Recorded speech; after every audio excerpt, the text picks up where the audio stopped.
नमस्कार मैत्रिणींनो, तर स्वागत आहे आपल्या यूट्यूब चॅनलमध्ये। तर आज आपण बघणार आहोत 38 साईजचं फोरटक्स ब्लाउजचे पेपर कटिंग। तर मी ते 2 पेपर घेतलेले आहेत अशा पद्धतीने। तर आपल्याला एका पेपरवर पाठीमागील भाग आणि एका पेपरवर समोरील भाग कट करायचा आहे। त्यासाठी मी अशा पद्धतीने एक पेपर टाकलेला आहे। तर आपल्याला फोरटक्स ब्लाउजची कटिंग बघायची आहे। त्यासाठी मी इथे ब्लाउजची पूर्ण उंची आहे 14 इंच। त्यासाठी मी पाठीमागील भागासाठी त्यामध्ये 1 इंच प्लस करून घेतला आहे आणि 15 इंचावर मार्किंग करून घेत आहे। पाठीमागील भाग आपण शिवत असताना आपल्याला अर्धा इंच खालच्या साइडने फोल्ड करण्यासाठी जातं आणि वरच्या साइडने अर्धा इंच जातं। त्यासाठी आपण पाठीमागील भागामध्ये 1 इंच वाढवून घेत असतो। तर आपल्याला 38 साइजमध्ये सिंपल ब्लाउजला फोरटक्स ब्लाउजसाठी आपल्याला शोल्डर घ्यायचा आहे 5.5 इंच आपल्या डीप नेकनुसार। तर मी ते शोल्डर घेतला आहे 5.5 इंच आणि आर्महोल घ्यायचा आहे आपल्याला 5.25 इंच, म्हणजेच 6 इंचला 2 रेषा कमी इतकं। तर पाहू शकता आपली शोल्डरची आणि आर्महोलची मार्किंग करून झालेली आहे। अशा पद्धतीने आपल्याला इथेही 5.5 इंच अगोदर मोजून घ्यायचं आहे आणि नंतर आपल्याला आर्महोलची रेषा मारून घ्यायची आहे।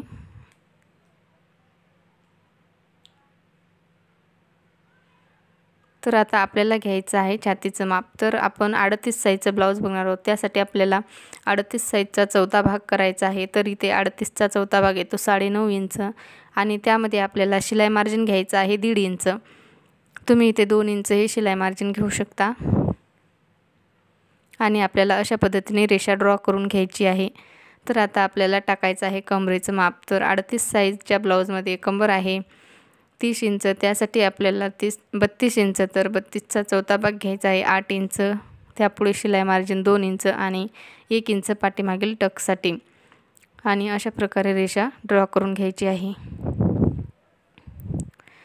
तर आता आपल्याला टाकायचं आहे आर्महोलच्या गोलाईसाठी माप। तर आपल्याला डीप नेक असल्यामुळे अशा पद्धतीने 1/2 इंच म्हणजेच अर्धा इंच इतकं अंतर घेऊन टिक करायचे आहे आणि अशा पद्धतीने रेषा मारून घ्यायची आहे आणि त्या रेषेपासून आपल्याला 1 इंच अंतरावर एक मार्क करायचा आहे आणि आर्महोलला गोलाकार द्यायचा आहे, मुंड्याला गोलाई द्यायची आहे। अशा पद्धतीने ही झाली पाठीमागील भागासाठी गोलाई। तर आपल्याला समोरील भागासाठी गोलाकार अर्धा इंच कमी करून द्यायचा असतो।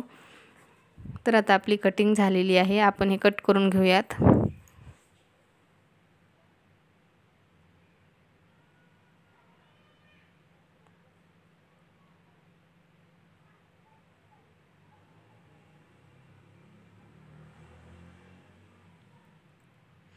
तर पाहू शकता इथे पेपर कट करून झालेला आहे। आता आपल्याला टाकायचं आहे पाठीमागील गळ्याचं माप। तर मी ते गळा घेत आहे 2.25 इंच, तुम्ही ते 2.5 इंचही घेऊ शकता। मी ते 2.25 इंच घेत आहे। गळ्याची रुंदी 2.25 इंचावर टिक करायची आहे आणि गळ्याची लांबी घेत आहे 9 इंच तयार गळा आहे, त्यामध्ये आपल्याला अर्धा इंच शिलाई मार्जिन ॲड करायचं असतं आणि खालच्या साईडने मी गळ्याची रुंदी घेत आहे 2.5 इंच आणि अशा पद्धतीने रेषा ड्रॉ करून घ्यायची आहे व चौकोन बॉक्स तयार करून घ्यायचा आहे। आणि या चौकोन बॉक्समध्ये तुम्ही इथे कोणताही शेप देऊ शकता आकार। मी इथे मटका आकार देऊन घेणार आहे गळ्याला। अशा पद्धतीने आपल्याला आकार द्यायचा आहे।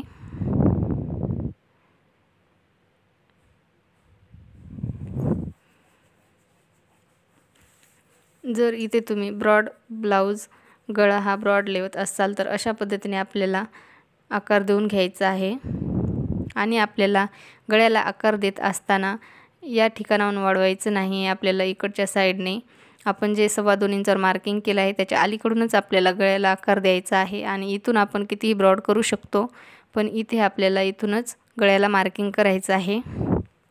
तर पाहू शकता आपला पाठीमागील भाग तयार आहे। आता आपल्याला कट करायचा आहे समोरील भाग।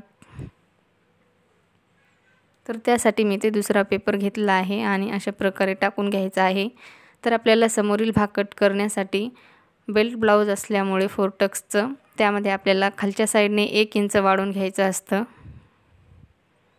कोणत्याही बेल्ट ब्लाउजमध्ये आपल्याला खालच्या साईडने 1 इंच हे पाठीमागील भागापेक्षा 1 इंच हे जास्त वाढवून घ्यायचं असतं।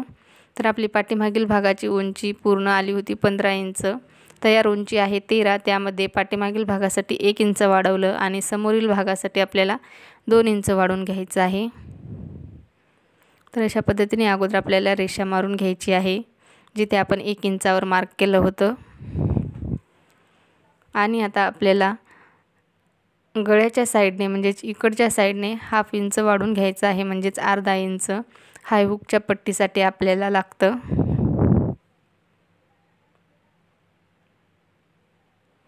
कारण आपण समोरील हुकाचं ब्लाऊज बनवणार आहोत त्यासाठी आपल्याला अर्धा इंच हे इकडं वाढवून घ्यायचं असतं।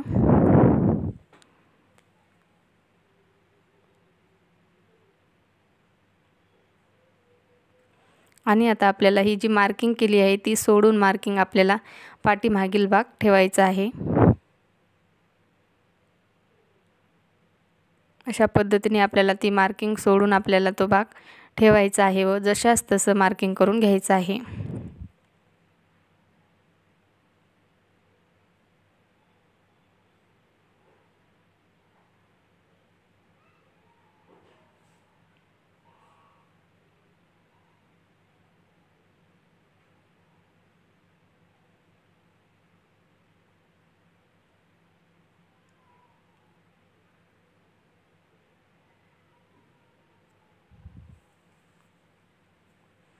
तर पाहू शकता आपलं मार्किंग करून झालेलं आहे। आता हा पेपर आपल्याला काढून घ्यायचा आहे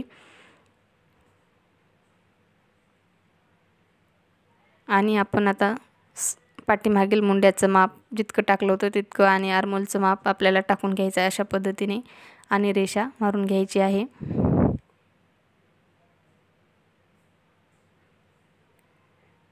आणि आता आपल्याला समोरच्या मुंडेचा गोलाकार देण्यासाठी अर्धा इंच हे आतल्या साईडमध्ये कमी करून घेऊन गोलाकार देऊन घ्यायचा आहे।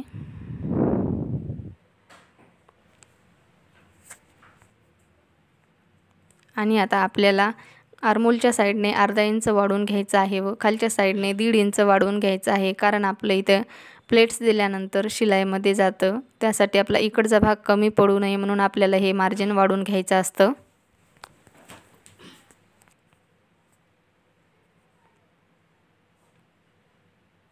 आणि आता आपल्याला टाकायचं आहे समोरच्या गळ्याचं माप। तर आपल्याला ही पट्टी आपण जे अर्धा इंच वाढवून घेतलेलं माप आहे ती अर्धा इंच सोडून आपल्याला समोरच्या गळ्यासाठी मार्किंग करायची आहे 2.25 इंचावर। आणि मी समोरचा गळा घेत आहे 5.5 इंच तयार आहे व त्यामध्ये अर्धा इंच वाढवून घेतला आहे 6 इंच। आणि आपल्याला अशा पद्धतीने चौकोन बॉक्स तयार करून घ्यायचा आहे व त्यामध्ये आपल्याला समोरच्या गळ्याला गोलाकार देऊन घ्यायचा आहे। तर पाहू शकता इथे समोरच्या गळ्याला आकार देऊन झालेला आहे। तर आता आपल्याला टाकायचं आहे क्रॉस पट्टीसाठी माप। तर मी गळ्याच्या साईडने ही 3 इंचावर मार्किंग करून घेत आहे आणि आर्मोलच्या साईडने आपल्याला 3 इंचावर मार्किंग करून घ्यायची आहे व ही रेषा हे 2 पॉईंट आपल्याला जोडून घ्यायचे आहेत सरळ। आणि आता आपल्याला गळ्याच्या साईडने 1 इंचावर किंवा 1.25 इंचावर आपण अशा पद्धतीने टिक करून आपल्याला आता क्रॉस पट्टीला आकार देऊन घ्यायचा आहे। हलक्या हाताने आपल्याला अशा पद्धतीने आकार देऊन घ्यायचा आहे क्रॉस पट्टीला। तर पाहू शकता आपला आकार देऊन झालेला आहे क्रॉस पट्टीला। आणि आता आपल्याला टक्स पॉईंट घ्यायचा आहे 38 साईजसाठी 10 इंचावर अशा पद्धतीने। आणि इथून आपल्याला उंची घ्यायची आहे, टक्स पॉईंटची उंची घ्यायची आहे 2.5 इंच आणि आपल्याला इकडच्या साईडने 1.25 इंच आणि इकडच्या साईडने 1.25 इंच अंतर घ्यायचं आहे, म्हणजेच 1 ला 2 रेषा कमी इतकं। आणि अशा पद्धतीने रेषा ड्रॉ करून घ्यायची आहे। आणि आता आपल्याला ह्या पॉईंटपासून आपल्याला 1.25 इंचावर एक टिक करून घ्यायची आहे। दुसरं टक्स देण्यासाठी आपल्याला 1.25 इंचावर एक टिक करून घ्यायची आहे 38 साईजसाठी। आणि अशा पद्धतीने आपल्याला इकडच्या साईडमध्ये तिरकस रेषा ड्रॉ करून घ्यायची आहे। तर आपला हा दुसरा टक्स मिळालेला आहे आपल्याला। अशाच पद्धतीने आपल्याला तिसऱ्या टक्सचंही माप काढायचं आहे। तर आपल्याला या टक्सपासून मोजायचं आहे 1.25 इतकं अंतर। तर पाहू शकता आपला 1.25 इंच इतकं अंतर इथे येत आहे। तर आपल्याला हा टक्स इकडच्या साईडमध्ये द्यायचा आहे। तर आपले 3 टक्स झालेले आहेत। तर आपल्याला चौथा टक्स हा हुकाच्या साईडने द्यायचा असतो। तर आता आपल्याला या टक्सपासून पावणे 2 इंच इतकं अंतर मोजायचं आहे आणि आपल्याला मार्किंग करून घ्यायची आहे व अशा पद्धतीने हा टक्स मारून घ्यायचा आहे। तर पाहू शकता आपले चारही टक्स मारून झालेले आहेत, मार्किंग करून झालेले आहेत। तर आता आपला अशा प्रकारे गोल आकार तयार होतो। टक्स दिल्यानंतर आपला अशा पद्धतीने गोल आकार तयार होतो आपण मार्किंग करून घेतल्यानंतर। तर पाहू शकता आपलं मार्किंग करून झालेलं आहे। आता आपल्याला कटिंग करून घ्यायचं आहे। तर अगोदर आपल्याला क्रॉस पट्टी कट करायची आहे।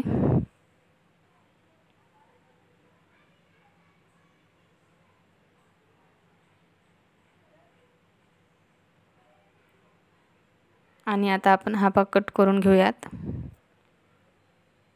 आर्महोलच्या साईडने आपल्याला जो आपण अर्धा इंच मध्ये भाग कमी करून घेतला होता तिथून आपल्याला कट करून घ्यायचा आहे आर्महोलची गोलाई।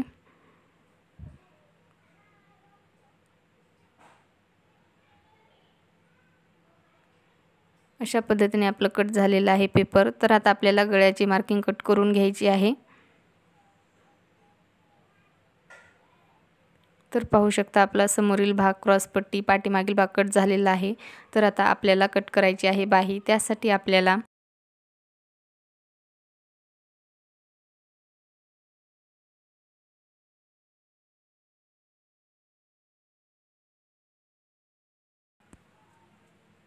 तर मी ते अशा पद्धतीने डबल फोल्ड पेपर घेतला आहे। डबल फोल्ड पेपरची बाजू ही तिकडच्या साईडने आहे आणि बंद बाजू आपल्याकडून आहे। तर आपल्याला बाहीची उंची घ्यायची आहे 4.5 इंच। तुम्ही इथे किती तुमच्या याच्यानुसार घेऊ शकता उंचीनुसार। मी ते 4.5 इंच घेतली आहे आणि अशा पद्धतीने रेषा मारून घ्यायची आहे। तर आता आपल्याला बाहीची रुंदी टाकण्यासाठी अगोदर पाठीमागील भाग घ्यायचा आहे आणि त्यावर आपल्याला शिलाईच्या साईडने इकडच्या साईडने आर्महोलच्या 1.5 इंच शिलाई मार्जिन सोडायचं आहे अशा पद्धतीने। आणि गळ्याच्या वरच्या साईडने अर्धा इंच हे शोल्डरच्या साईडने आपल्याला अर्धा इंचावर टिक करून घ्यायची आहे। आणि आता आपल्याला आर्महोलची गोलाई मोजायची आहे। जे आपण इथे 1.5 इंच सोडलं होतं आणि ते अर्धा इंच सोडून आपल्याला ही गोलाई मोजून घ्यायची आहे। तर आपल्याला इथे बाहीची रुंदी मिळून जाते। अशा प्रकारे आपलं माप येत आहे 7.5 इंच। त्यामध्ये आपल्याला अर्धा इंच प्लस करून घ्यायचं आहे आणि बाहीची रुंदी टाकायची आहे 8 इंचावर। अशा पद्धतीने आपल्याला बाहीची रुंदी टाकायची आहे 8 इंचावर। तुम्ही अशा पद्धतीने बाही कट करा म्हणजे तुमची बाही परफेक्ट येणारच। अशा पद्धतीने रेषा मारून घ्यायची आहे। तर आपण बाही डाऊन करणार आहोत 2 इंचावर कारण बाहीची लांबी ही कमी आहे। जर बाहीची लांबी जास्त असेल तर तुम्ही 2.5 इंचावर करू शकता। आणि अशा पद्धतीने तिरकस रेषा ड्रॉ करून घेतली आहे व आता आपल्याला बाहीला शेप देऊन घ्यायचा आहे।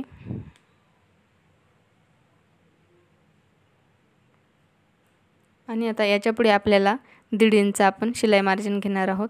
तुम्ही ते जितकं ब्लाउजमध्ये शिलाई मार्जिन घेतलं आहे तितकंच घ्या। मी ते 1.5 इंच घेत आहे। तर आपल्या बाहीची गोलाई आहे 6 इंच आणि त्यापुढे शिलाई मार्जिन 1.5 इंच। 6 इंच घेतली आहे मी ते बाहीची गोलाई। 12 इंच तयार आहे, 6 इंच अर्धी आहे अशा प्रकारे। आणि जे आपण रुंदी मोजली होती तिथे ती आपल्याला टाकायची आहे 8 इंच आणि 1.5 इंच शिलाई मार्जिन। तर आता आपल्याला हे 2 पॉईंट जोडून घ्यायचे आहेत आणि आपल्या बाहीची मार्किंग ही झालेली आहे। तर आता आपल्याला ही बाही कट करून घ्यायची आहे।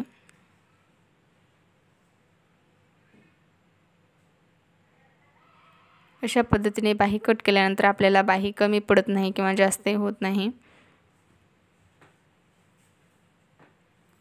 तर पाहू शकता इथे आपली बाही कट झालेली आहे। तर आता आपल्याला बाहीला समोरच्या आर्महोलसाठी गोलाकार द्यायचा असतो बाहीला समोरच्या साईडने। तर इथे आपल्याला अर्धा इंच कमी करून अशा पद्धतीने गोलाकार द्यायचा असतो बाहीला।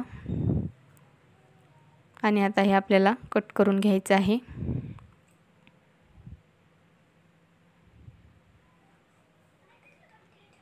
तर पाहू शकता आपली बाही कट झालेली आहे।